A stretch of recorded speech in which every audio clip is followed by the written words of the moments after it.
We need to repeal the 19th Amendment immediately. Women's suffrage didn't liberate the country. It permanently expanded government, debt, and soft policies, and the numbers prove it. In 1999, economists John Lott and Lawrence Kenney published in the Journal of Political Economy. They tracked U.S. states from 1870 to 1940. When women got the vote, state government spending and revenue jumped immediately and kept climbing for decades.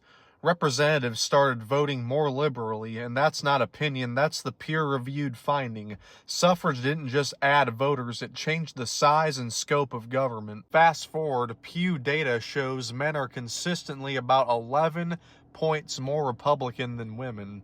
Women are 9 points more Democratic. In 2024, the gender gap hit double digits again. Women heavily favored the bigger government candidate, and this isn't random. Women as a group show stronger support for higher social spending, welfare, more healthcare expansion, and softer approaches on crime and defense. Men allocate more to defense and restraint in budget surveys, and these preference differences show up election after election. Federal spending was tiny before the 20th century, often 2 to 3% of GDP in peacetime. After suffrage and the political shift that followed, government exploded. More redistribution, more programs, more long-term fiscal pressure. Family formation and social cohesion didn't magically improve either.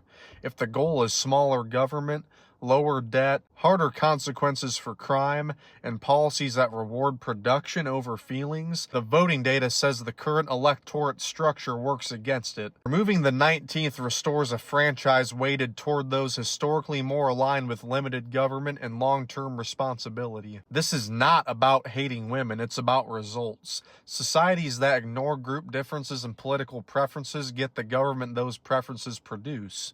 The Lott-Kenney study, the persistent gender gap, and the spending trajectories all point the same direction. If you want civilization that prioritizes solvency and order over endless expansion, the 19th has to go. So follow me. I post uncomfortable data every week. I post the studies, the voting breakdowns, the historical numbers, so you stop losing arguments with feelings. So just drop a comment and let me know what you think.